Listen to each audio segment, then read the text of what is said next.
This week on Sailing the Recipe, we finally leave Miami behind us. Me and the girls head for Cuba to catch up with Bex and Emily. We have the slowest yet peaceful sail to date against the Gulf Stream. We have a pleasant check-in experience to Cuba. And finally catch up with Bex and then explore some of what Cuba has to offer, including the obligatory Cuban cigar purchases and a Cuba Libre tasting.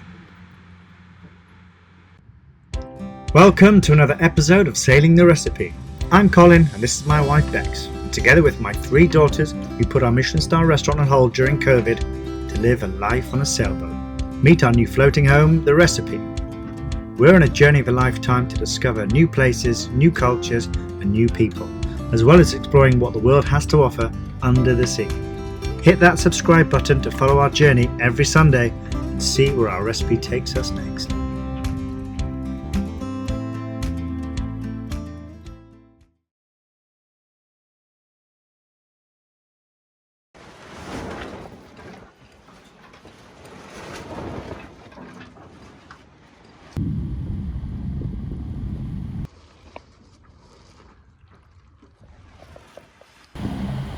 Look at the colour of the waves coming here. See that there?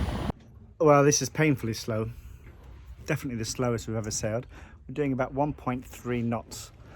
I've had the engines on for about 36 hours and I thought, no, come on, I've got to turn them off. And I thought I could at least do maybe 4 knots. But the wind's died down to 4 knots, so I can't do 4 knots of speed. Which is a bit of a disappointment really, because now, well, it's not actually, it's quite nice to be this speed. There is no one else around us hardly. There's a few little fishing boats, but there is no one here. You can scream for the top of your lungs and there is no one around. It's quite nice. I feel like I might even just jump in off the back and have a little swim because it is roasting hot. It's about 36 degrees Celsius, not a drop of wind. It's not a bad thing. It's because I have to, the reason why I'm not got the engines on just yet is because I'm trying to go as slow as I can on purpose, because we are 95 miles away from Cuba, and if I stick my engines on, we do say 8 knots. There's a bit of a current coming this way. In fact, it's a 3 knot current, so it's quite substantial. So I've got to maintain about 4 knots. Any more than that, I'm going to arrive into Havana too early. It's going to be dark. So I want to try and slow it down and get there just for the dawn of the day. But I think it's time to watch a movie maybe. Even the fish are not bothered. They're not catching.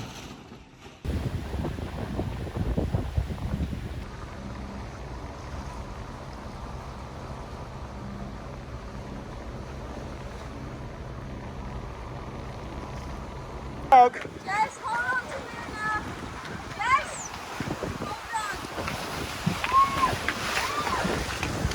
Hold on. And there's more! Look at all of them. Oh, many. Oh my god. How many? Look, there's more coming. There's more. And there's over there. They're over there. They're on their way. Never seen so many dolphins. At once. Oh my god, look there. Oh my god. God, what have we found here?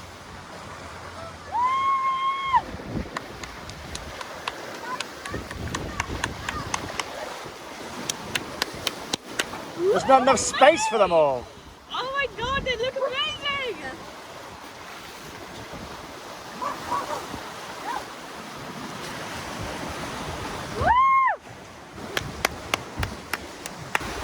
So I've just been greeted by lots of dolphins. Must be about 40 dolphins. That's a good sign. There's plenty of fish in the area. So I think I've got a fish on.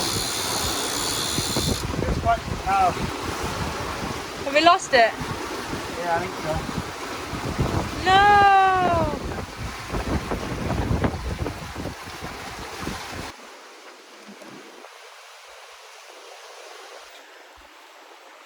So, with my mum and Emily not here, on overnight passages like this, my mum and dad would just take turns, as it's not that big of a passage. With my mum not here, I've had to step in, and not the best place to do it, as you know, going into Cuba there's lots of traffic, tankers, pitch black. You see lights, and it's you're just on alert all the time, and just the only thing you can think of is, I'm tired, I want to go to bed. But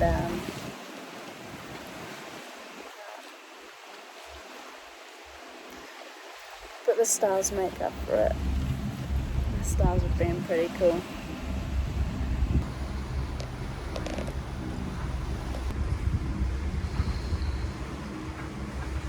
Okay, having our final approach into Havana. We are about 4 nautical miles away, 15 minutes or so. I've been reading a lot of the cruising books, guidebooks, that are saying it's notorious for lack of communication via VHS tapes, VHF radios, and emails and things. I haven't had any replies. I've been calling the Coast Guards and the port authorities the last 20 minutes as you enter the 12-mile radius of their coastal waters. No reply. A little bit concerning. I don't actually have a reservation slip because all my reservations phone calls have been fell on deaf ears basically, so they haven't replied back to me, so I don't know what lies ahead. I understand the port authorities during the COVID procedures will come aboard. Medics will come aboard, take our COVID test, take our temperatures, do all the rest of it, and then we have to quarantine. We have the quarantine flag up, and so I think we've all followed the procedures. The only problem is we haven't had any response back from the authorities on their side. So I just hope there's no dramas, you know. I hope there's a space for us in the slip, because if there's not, there's real problems, because we've got to try and find another marina, and they're very far apart. Actually, Cuba is quite a long island. It's another day sail if we need to move on, which after 48 hours, our slowest journey, 48 hours to cover 200 miles is piss poor. But the Gulf Stream is to blame for that. So hopefully there'll be no dramas getting checked into Cuba.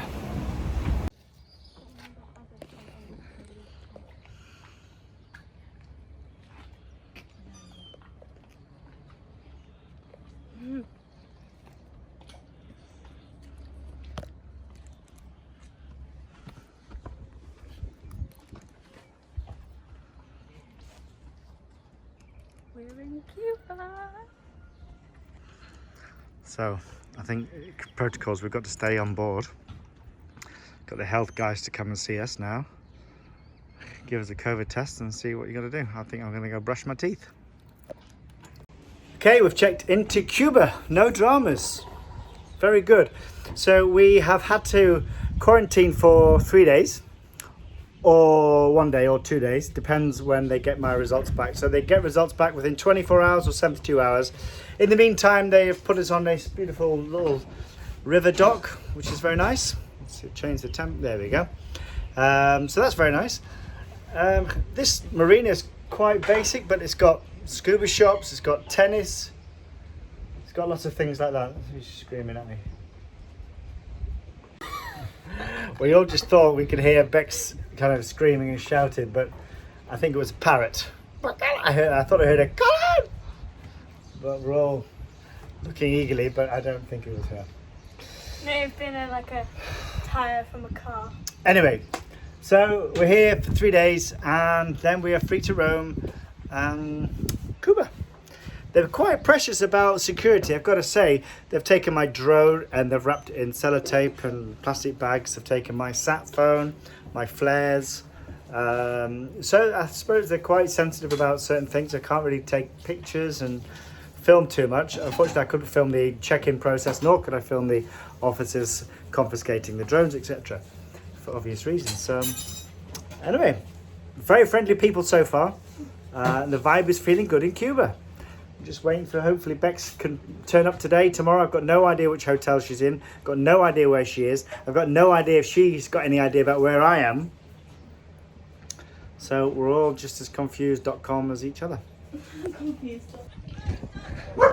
Oh my God, you're here! Beautiful car! I can't, come on, you need to climb on board here, guys.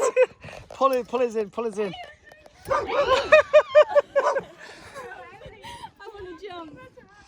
Oh, come on, here. Pull this up. So it turned out that parrot screech that we thought we heard was actually Bex's yelp to announce she could see us from afar.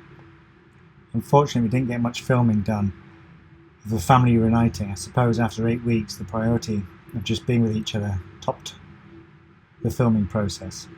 But in hindsight, I can tell you it was an emotional, exciting experience that we don't like to repeat.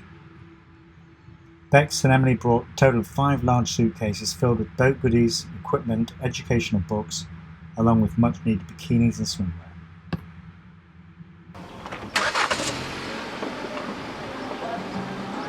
Just getting all of our music organised.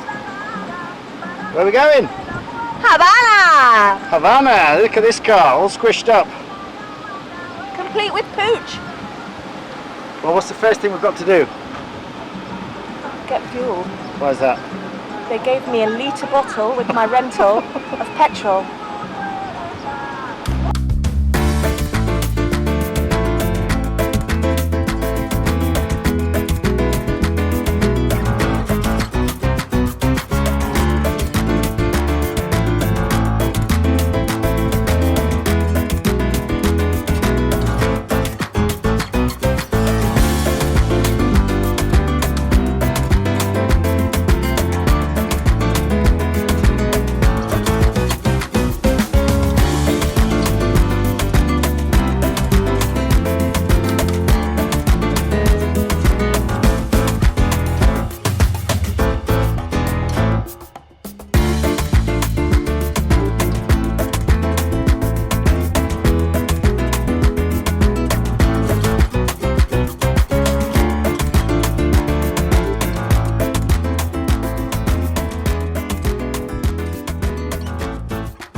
Colin and I are trying to find a place where we can have a Cuba Libre and a cigar. Well, he'll smoke a cigar, obviously, but pretty much everything's closed. And we found a little street seller, but he wanted my firstborn child for 2 Cuba Libres, so we've left him to it. But so I think we're in. I think they're certainly taking advantage of the tourists here, aren't they? Which is fine, but I mean, I think unfortunately we come under the umbrella of Americans until we tell them that we're English. And yeah, they seem to be. If we tell them we're English, it's fine. But when they go American, English, okay, English. So I think we're going to go try and see if we can get a Cuba Libre down here.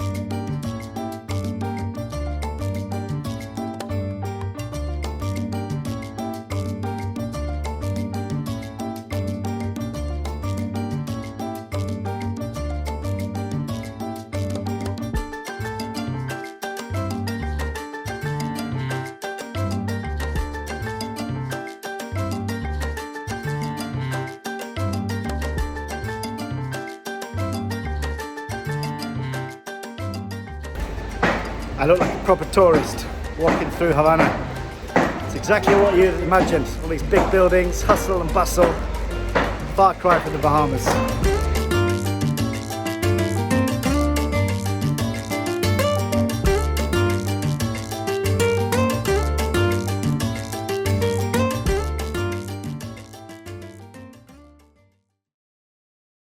We're walking down this street and we've just been warned by the locals that you always walk in the middle of the road because the buildings are falling apart. But they're so beautiful. Look up. So our first impression of Havana is, well, it's very nice. It's very pretty. I can imagine the colonial architecture many years ago was amazing. Obviously, they've got political issues here, and people, you know, I've just been told that they've been rationed. They have to buy eggs. They can only buy 7 eggs per person per day, or per household. I think it was. They have to buy powdered milk. You know, so all food is rationed like World War too, you know. But today is a celebration day apparently, where you can buy whatever you want. So that's why all the shops are quite busy and everyone's queuing up outside. So it's still quite, almost kind of feel like a dictatorship. We were told not to talk about politics or talk about anything about the government on the streets, or else you could end up in jail. So a lot of military around. So yeah, it's an interesting place anyway, a lot of culture.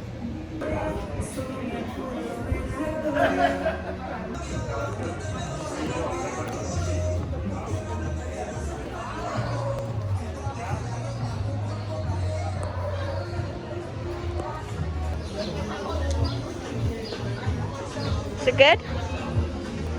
It's Cuba Libre. There we go. In Havana.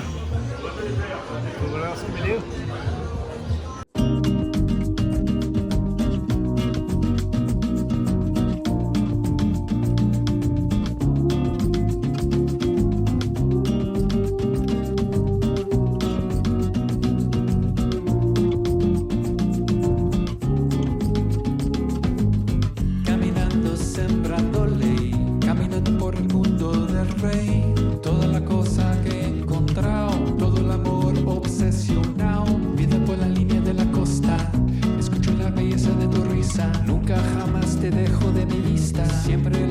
Siempre dispuesta, sin parar, sin parar, parar, sin parar, sin parar, parar, sembrando el amor sin parar.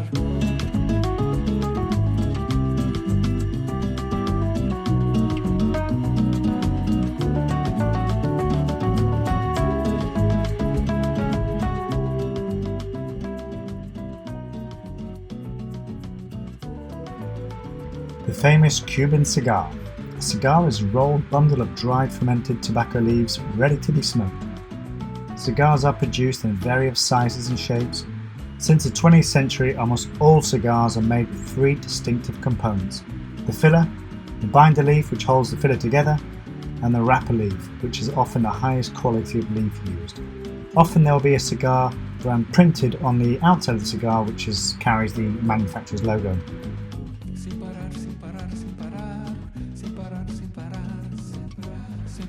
I'm not much of a cigar smoker, nor do I ever smoke a cigarette, but when in Cuba I suppose you have to get down and dirty and see the cigar being hand-rolled on a virgin's thigh for yourself. I dare say this lady was a virgin, but my God, she makes a mean cigar.